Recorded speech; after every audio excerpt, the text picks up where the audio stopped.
자, 한번 오늘 제목인데요. 한번 같이 한번 따라해 볼까요?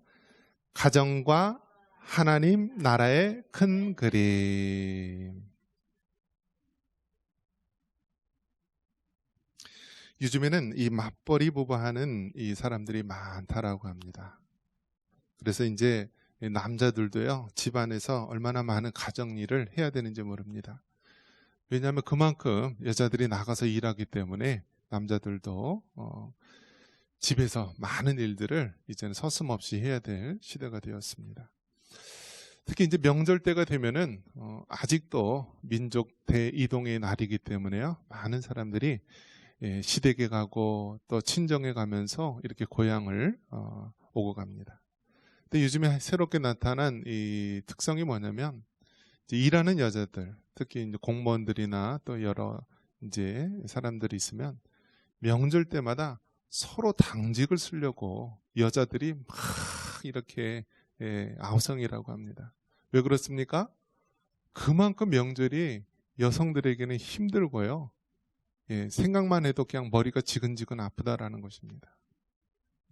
그나마 이 제사가 없는 그래도 깔끔한 또 우리 기독교 신앙을 가진 집안이면 괜찮은데요. 제사 차례를 지내는 데는요. 너무너무 힘든 거예요. 그 제사상 차리는데 뭐 하나하나서부터 다 따지고 들고요. 또 어떤 집안은 어떻습니까? 제사 음식을 다 차려가지고요. 설날 아침 산소까지 몇 시간이 걸려도 갑니다.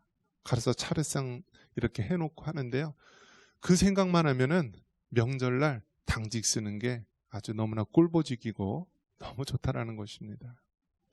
자, 이러한 것을 봤을 때 이게 명절이 좋은 의미로 우리가 지켜왔던 것인데 어느 순간서부터 이 명절이 우리에게 큰 짐이 됩니다.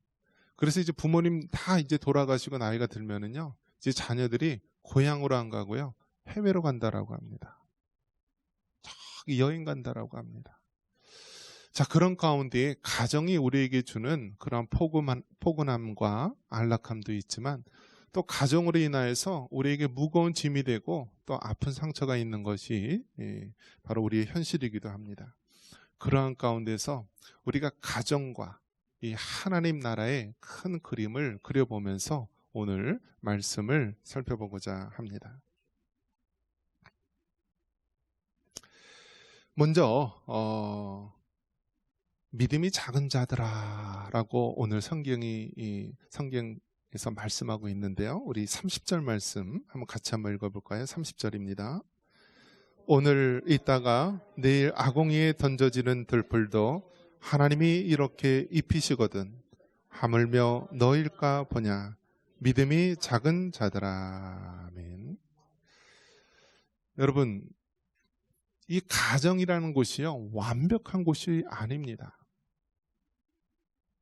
학교에서는 오히려 과학을 배우고 뭐 윤리를 배우고 뭐 기술을 배우고 여러 가지 많은 것들을 배우지만요, 정작 아버지가 되는 교육, 뭐 남편과 아내가 되는 교육, 또 자녀로서 살아갈 교육에 대해서는 우리가 제대로 배우지 못하는 것이 현실입니다. 그래서 가정에서는요, 수많은 모순과 수많은 아픔과 상처를 통해서 하나하나 겪어나갈 때가 많이 있습니다. 특히 가정이라고 여러분, 온전한 가정이 아니라 믿음이 작은 자들이 있는 곳이 바로 가정입니다. 사람의 원수가 어디 있다고 성경은 말하고 있습니까? 자기 집안 식구가 원수라는 것입니다. 여러분, 원수는요, 저기 나랑 상관없는 사람, 모르는 사람이 원수가 아니라요, 항상 얼굴을 바라보는 사람, 항상 살을 맞대고 사는 사람, 내 몸에서 난 내 자식이 때로는 원수처럼, 때로는 정말 가장 힘든 사람처럼 우리에게 다가오는 것이 바로 가정의 의미입니다. 그래서 여러분 생각해 보십시오. 믿음이 작은 자들이 그 가정이라는 울타리 속에서 아웅다웅 살아갈 때요, 얼마나 많은 상처와 아픔이 있겠습니까? 여러분, 이 세상에 많은 것들은 우리가 스스로 선택할 수가 있습니다. 뭐 열심히 공부해서 자기 원하는 대학을 갈 수가 있고요, 원하는 직장에 들어갈 수도 있고, 자기가 원하는 것을 우리가 선택할 수 있는 기회가 있지만요, 가정은 선택할 수가 없어요. 내가 아무리 돈 많은 가정에 태어나고 싶다고 해서 그렇게 됩니까? 내가 아무리 훌륭한 부모님 밑에 태어나고 싶어도 그렇게 됩니까? 그렇게 될 수 없다라는 거예요.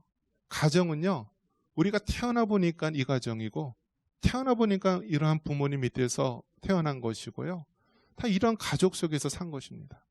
그래서 가정은요, 우리의 선택에 의해서 된 것이 아니라 우리에게 어쩌면 운명처럼 하나님의 계획 속에서 주어진 것입니다. 그렇기 때문에 믿음이 작은 자들아 라고 했을 때 가장 많은 상처를 받는 우리의 가정이 떠올리게 됩니다. 대부분의 많은 사람들 보면은요, 어렸을 때 가정을 통하여서 상처를 받게 됩니다.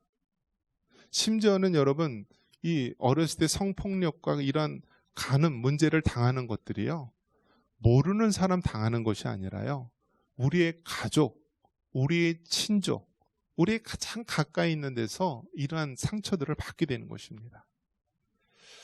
여러분, 교회는 어떻습니까?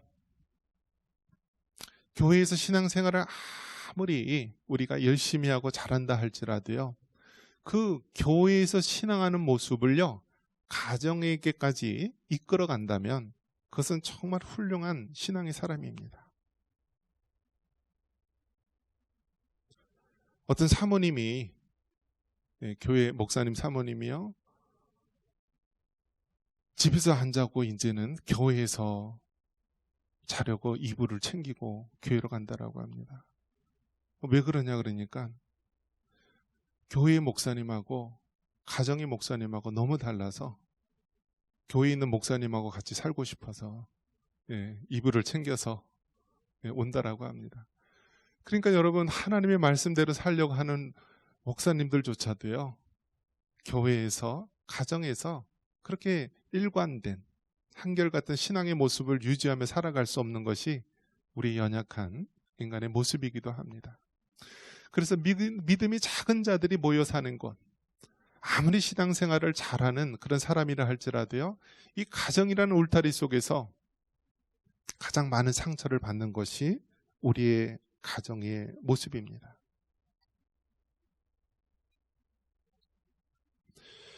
창세기 38장 18절에 보면은 우리에게 잘 아는 유다의 가정의 이야기가 나옵니다. 우리 같이 한번 읽어볼까요? 유다가 이르되 무슨 담보물을 내게 주랴? 그가 이르되 당신의 도장과 그 끈과 당신의 손에 있는 지팡이로 하라. 유다가 그것들을 그에게 주고 그에게로 들어갔더니 그가 유다로 말미암아 임신하였더라. 아멘. 자, 예수님을 우리가 흔히 이야기할 때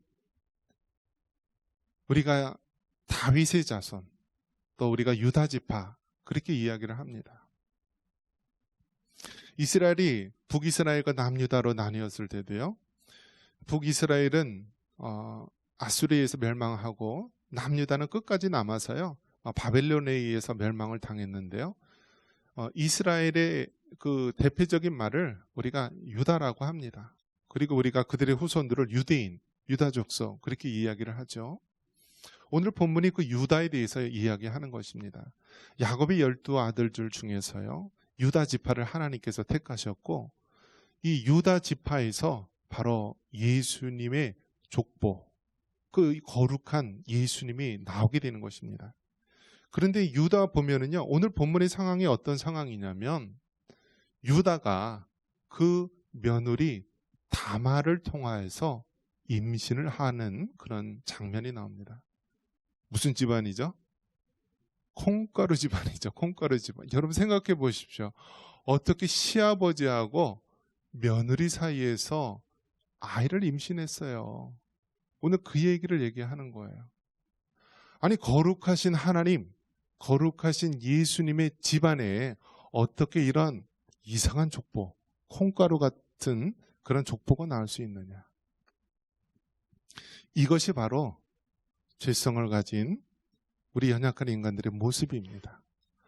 아무런 겉으로는 뭐 거룩하고 잘난 척하고 믿음의 감은, 믿음의 뼈대를 자랑하지만은요, 그 실상 내면을 바라보면 추악한 우리 인간의 모습, 그것이 바로 성경이 우리에게 말씀해주고 있습니다.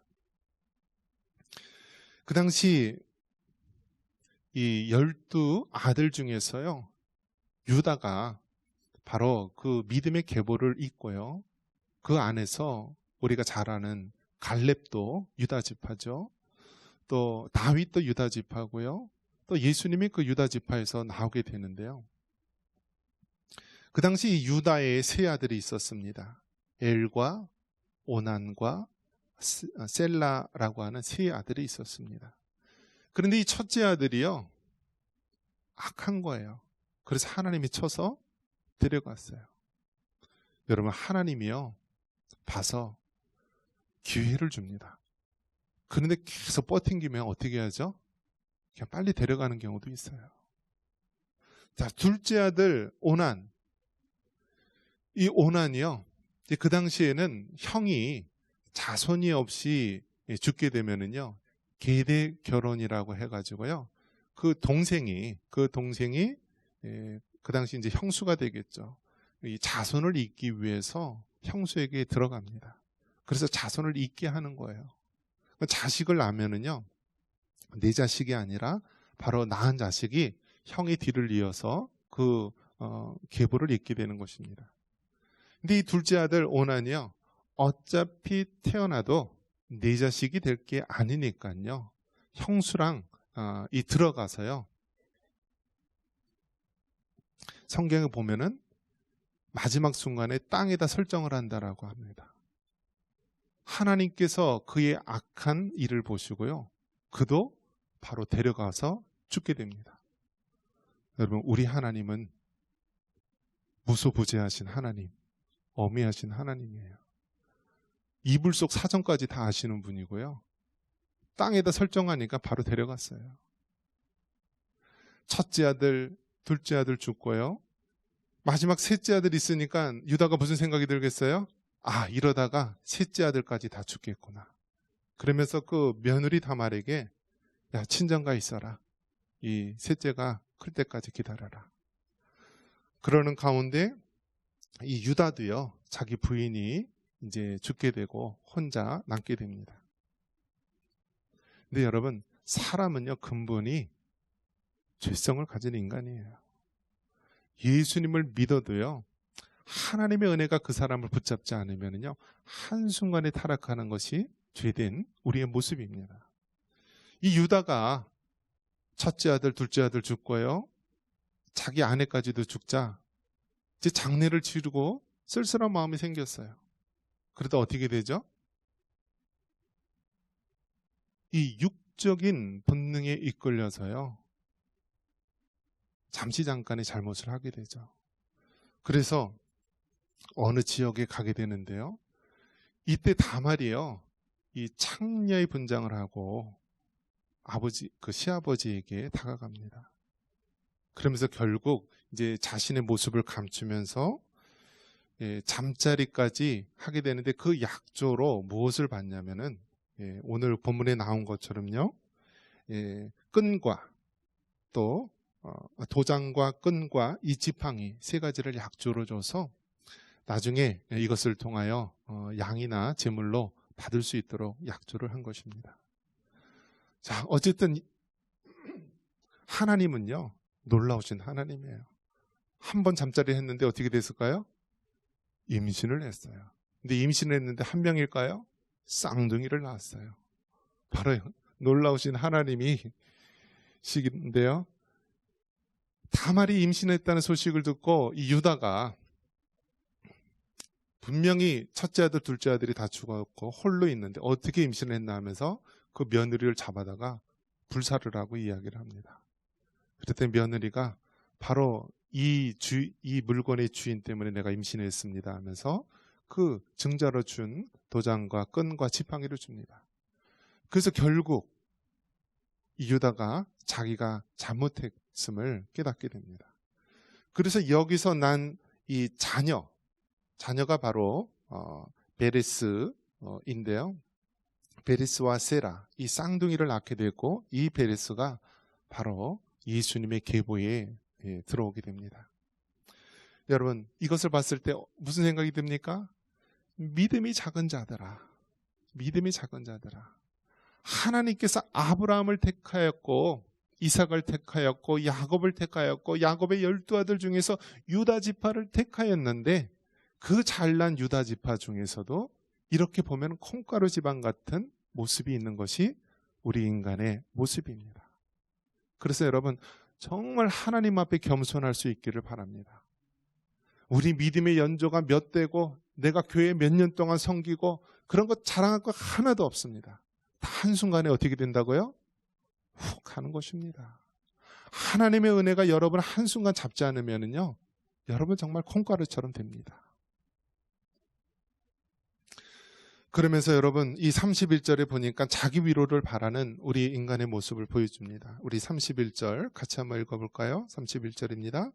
그러므로 염려하여 이르기를 무엇을 먹을까, 무엇을 마실까, 무엇을 입을까 하지 말라.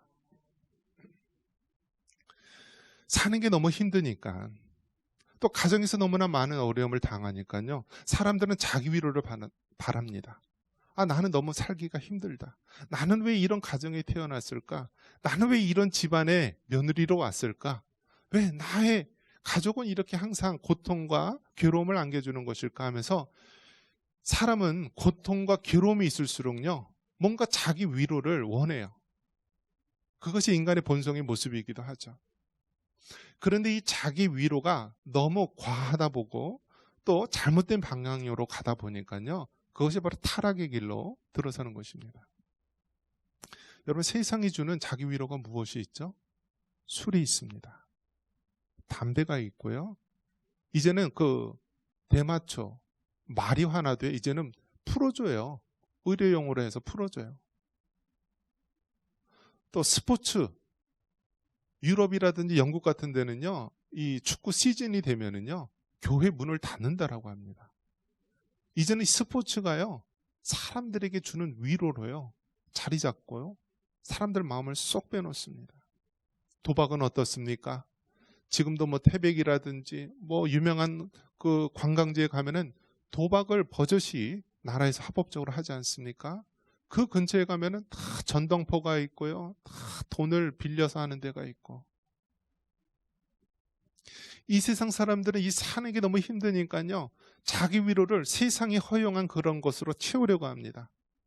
술에 취하고 마약에 취하고 세상 향락에 취하면서 자기가 고통받는 부분들을 해결해 보려고 합니다. 그런데 어떻습니까? 마치 갈증을 해결해 보려고 그 바닷물, 소금물을 먹으면 어떻습니까? 점점점 더 갈증이 심해지듯이요, 세상 위로, 세상 향락은요, 우리에게 해결할 수가 없는 거예요. 점점 더 그 고통이 심해지는 것입니다. 그렇다면 비단 교회에서는 어떻습니까? 교회에서 있는 성도들은 다릅니까? 그 모습을 보면은요, 대상만 바뀌었을 뿐이에요. 과거에는 절에 다니다가 교회 다닌 것 뿐이고요, 과거에는 이 전보로 다니고 사주팔자 보러 다녔던 사람들이요, 이제는 예수 무당 쫓아가면서 어디 가서 예언 잘하더라, 어떻게 해서 안수 잘하더라, 그거 쫓아다니고 있어요. 자기 안에 고통과 괴로움, 위로를 받고 싶은 마음을요, 잘못된 것으로 이렇게 편향되게 쫓아가는 것입니다. 가정에서 받는 이 괴로움과 고통은 말할 수가 없는 거예요.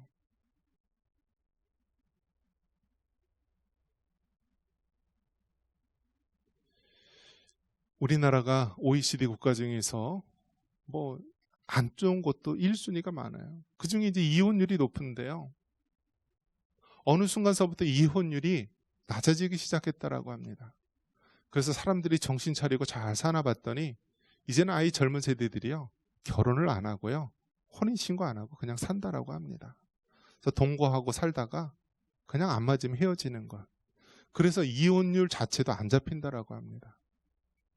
그리고 이혼하는 사람들 보면은요, 한 번 이혼한 사람이 두 번, 세 번 이혼하기가 쉽다라고 합니다. 그런데 우리 그리스도인이라고 여러분 예외입니까? 아니다라는 거예요. 우리 그리스도인도 남의 일이 아니다라는 것입니다. 왜 하나님께서 이 고통받고 문제 많은 이 가정에 하나님께서 나를 보내셨을까? 하나님께서 왜 이러한 배우자, 이러한 남편, 이러한 아내를 만나게 했을까? 이러한 것들을 우리가 신앙적으로 우리가 받아들이고요, 주님 안에서 해결해야 되는 것입니다. 시편 3편 1절에 보면은 다윗이 그렇게 하소연을 하게 됩니다. 한번 같이 한번 읽어볼까요? 여호와여, 나의 대적이 어찌 그리 많은지요. 일어나 나를 치는 자가 많으니이다. 성경에 가장 많이 언급되는 다윗조차도요, 다윗이 자신의 인생을 돌아볼 때 너무나 힘들다라는 거예요. 하나님, 나의 대적이 어찌 그리 많습니까? 일어나 나를 치는 자들이 너무나 많습니다. 심지어 자기 가족조차도요, 장인어른 사울왕도 자기를 그렇게 잡아 죽이려고 그렇게 했었고요. 이제는 자기가 낳은 자식들조차도요, 자식들 간에 서로 강간이 일어나고 살인이 일어나고, 이제는 아버지 다윗 왕을 쿠데타를 일으켜서 찬탈을 하려고 합니다. 그래서 다윗이요, 그냥 맨발로 그 궁궐에서 도망치듯이 쫓겨나고, 여호와여, 나의 대적이 어찌 그리 많은지요. 여러분, 우리 인생을 바라볼 때 참으로 고통받는 자, 이 고통 속에서 자기 위로를 바라는 자, 그런데 그 자기 위로를 신앙의 모습으로 찾지 않고요, 육신의 생각이 들어서 잘못된 길로 가는 경우에는 끝없는 나락으로 빠지게 됩니다. 다윗이 그 수많은 피비린 나는 전쟁을 겪게 되고요, 수많은 생명의 위협을 느꼈던 사람입니다. 다윗이 어떤 생각을 가졌을까요? 내 삶은 왜 이렇게 힘들고 고될까 하면서 자기 위로를 바랬을 것입니다. 그런데 어느 날 옥상에서 보니까 한 여인이 목욕하는 모습을 보게 됩니다. 어떻게 됐을까요? 정상적으로 신앙의 상태라고 한다면 죄된 것이기 때문에 그 죄된 형장을 벗어나고 안 보려고 했겠죠. 그런데 육신적인 생각으로 자기 위로를 바랬기 때문에 결국 그 여인을 끌어다가요, 자기 부하의 아내를 강간을 하고 또 임신하게 되니까 그 부하를 전쟁터에서 다른 사람의 손을 빌어서 살인하지 않습니까? 그리고 그 사실을 하나님을 속이는 그러한 교만한 모습으로 끝까지 나아가지 않았습니까? 여러분, 고통에 빠진 인간, 자기 위로를 바라는 인간, 이들이 정말 하나님 안에서 해결받지 않으면은 이처럼 한순간에 죄된 길로 빠지는 것이 우리 연약한 인간의 모습입니다. 하나님께서 우리에게 말씀합니다. 하나님 나라의 큰 그림을 그려라, 구하라. 우리 33절 같이 한번 읽겠습니다. 33절입니다. 그런즉 너희는 먼저 그의 나라와 그의 의를 구하라. 그리하면 이 모든 것을 너희에게 더하시리라. 아멘. 여러분, 앞에 이러한 일들을 쭉 나열을 한 거예요. 사람들은 근심과 걱정, 죄악과 이 아픔 속에서 살아가는 인간들이다. 그들은 믿음이 작은 자이고 그들은 늘 고통 속에서 자기 위로를 바라는 자이다. 그러나 우리가 한글 성경으로는 그런즉이라고 되어 있지만 영어로는 but, however, 그러나라는 뜻이에요. 앞에서 이러한 일들, 인간의 군상 인간들의 모습을 이야기했는데, 그러나 너희는 하나님 나라와 하나님의 의를 구하라라는 거예요. 내가 왜 이런 가정에 태어났나? 내가 이러한 사람 뭐가 좋다고 결혼을 했나? 왜 내 자식들은 왜 항상 이 모양인가? 그러한 한탄이 우러나올 때 그러나 너희는 하나님 나라를 구하라, 하나님의 의를 구하라라고 말합니다. 여러분, 성경에서 하나님 나라는 이 나라의 3요소가 있어요. 국가의 3요소. 뭐가 있어야 되죠? 국민이 있어야 되고, 국토가 있어야 되고, 마지막으로 주권이 있어야 되잖아요. 주권. 즉 성경에서 말하는 이 하나님 나라를 구하라라고 했을 때요, 하나님의 나라, 국민과 국토와 주권이 있다면 그 중에서 주권을 강조해서 말하는 거예요. 즉 하나님의 나라를 구하라라는 말은 하나님의 주권, 하나님의 절대적인 이 권리, 주권을 구하라라는 거예요. 가정에 내가 주인이고 내가 가정이고 나의 힘으로 뭔가 해보려고 할 때는요, 그 가정은 항상 무너지고 넘어지고 실수하고 상처 주고 아픔만 줄 수 있다라는 거예요. 그런데 우리 가정에 하나님 나라를 구하라, 하나님의 그 절대 주권을 구하고 우리 가정이 진정한 가정은 하나님이심을 믿고 그 하나님을 섬기며 살라는 거예요.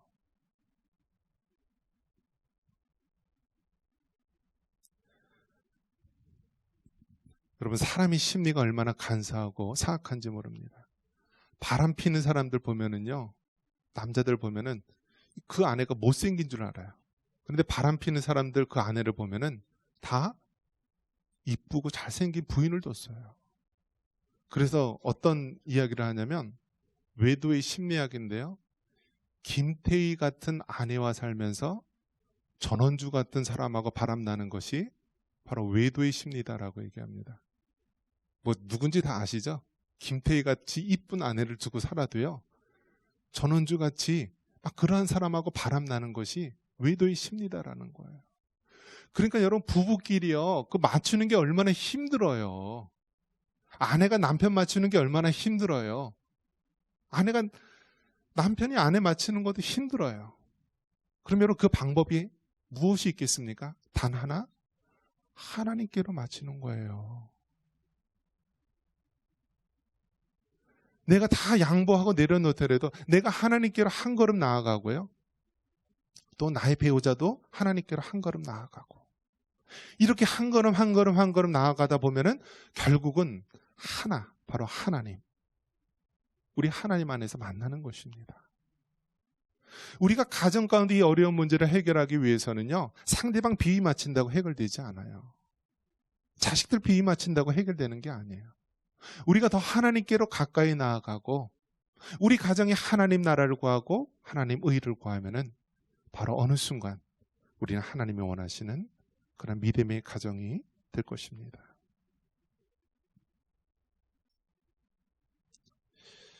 저는 설날이 굉장히 슬픈 날입니다. 왜 슬프냐면 31년 전 설날 새로 큰 집에 갔다가 교통사고, 오중 충돌 사고로 부모님이 현장에 다 돌아가셨어요. 그리고 그 순간 우리 집안이 완전히 말 그대로 패가망신한 그런 집안이 되었는데요, 그런 생각을 많이 했어요. 왜 하나님이 왜 납니까? 하나님 왜 하필이면 우리 가정입니까?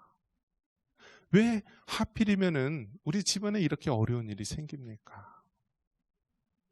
또 이남일녀 형제 중에서 왜 또 하필이면 내가 운전할 때 사고 났습니까? 그런 많은 생각을 했죠. 그런데 여러분, 정말 인간의 머리로는 우리가 인생사를 해결할 수가 없고요, 그만큼 복잡합니다. 그런데 그 당시 그 어려운 문제를 내가 도저히 해결할 수 없어서, 하나님, 내가 이 문제를 해결할 수 없으니까 앞으로 10년 후 보겠습니다. 그래서 교통사고 일어난 지 10년 후에 봤더니요, 제가 목회자가 되기 위해서 신학대학원에 들어갔더라고요. 그 다음 10년이 지났을 때 내가 목회자로서 또 이곳에 오게 되고요, 또 어느덧 지금까지 오게 된 것입니다. 여러분, 어느 가정마다 힘들고 어려움이 있습니다. 괴로움이 있습니다. 왜 하나님께서 여러분을 그 가정에 택하셨고 왜 하나님께서 여러분을 그 가정에 믿음의 선교사로 세웠는지 돌아보시고요, 여러분 가정을 향한 하나님의 뜻과 하나님의 계획이 이루어지기를 원합니다. 이러한 은혜가 있기를 주님의 이름으로 축원합니다.